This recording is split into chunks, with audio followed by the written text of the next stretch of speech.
Good morning students. कैसे हैं आप सभी स्टूडेंट्स? सोशलॉजी की जो सेकंड बुक है समाज का बोध, उसमें हम चैप्टर 1 समाज में सामाजिक संरचना, स्तरीकरण और सामाजिक प्रक्रियाएं पढ़ रहे हैं,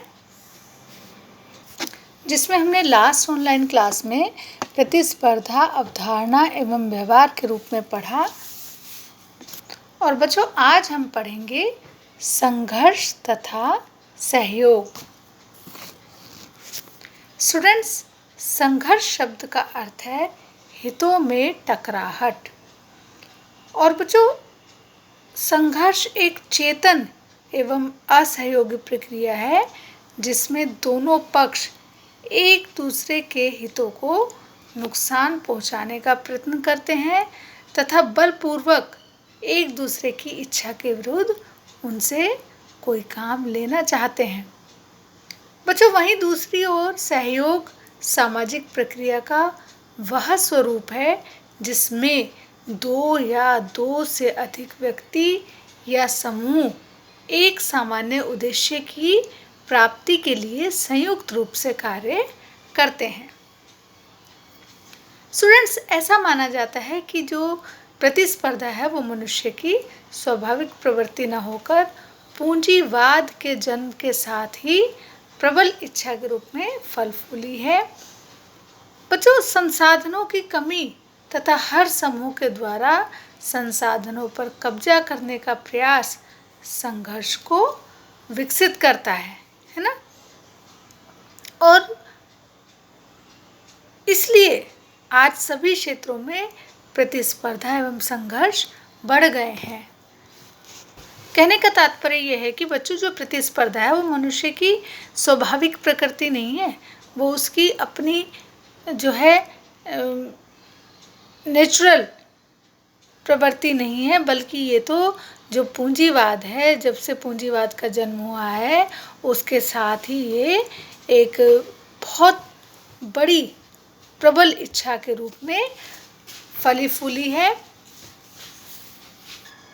बच्चों, वर्ग अथवा जाति, जनजाति अथवा लिंग, निर्जातीयता अथवा धार्मिक समुदायों में होने वाले संघर्ष आज की परिस्थिति के द्योतक हैं। और बच्चों, आप भी समाज में जितने भी संघर्ष आज के टाइम में विद्यमान हैं उनसे परिचित हैं ही, है ना?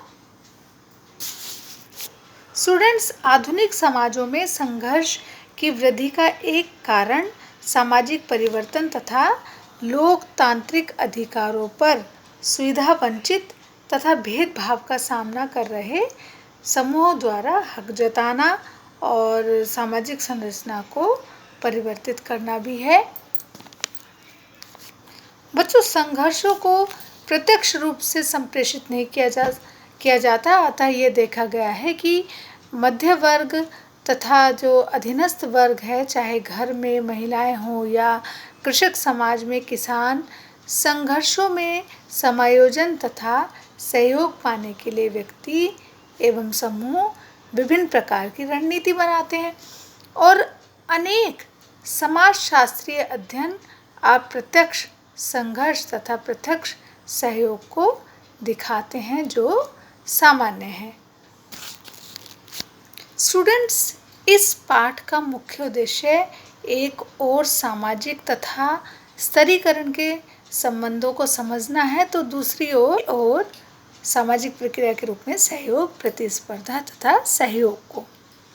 स्टूडेंट्स, ये तीनों सामाजिक प्रक्रियाएं भिन्न यानी कि अलग अलग होने के बावजूद अधिकतर एक साथ मौजूद होती हैं और दूसरे में किसी न किसी रूप में विद्यमान रहती हैं। बच्चों, आज हमारा चैप्टर 1 समाज में सामाजिक संरचना, स्तरीकरण और सामाजिक प्रक्रियाएं कंप्लीट हुआ। स्टूडेंट्स, 12 अक्टूबर से आपके हाफ ईयरली एग्ज़ाम स्टार्ट हो रहे हैं और सोशलॉजी में आपकी जो समाजशास्त्र परिचय की बुक है उसमें चैप्टर 1 से 5 तक आएगा और आपको इन 5 चैप्टर्स को ध्यान से पढ़ना है।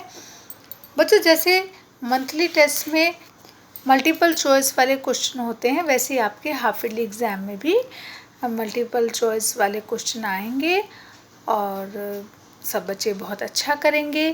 ठीक है बच्चों, खूब पढ़ाई करेंगे। तो ठीक है बच्चों, all the best and bye bye.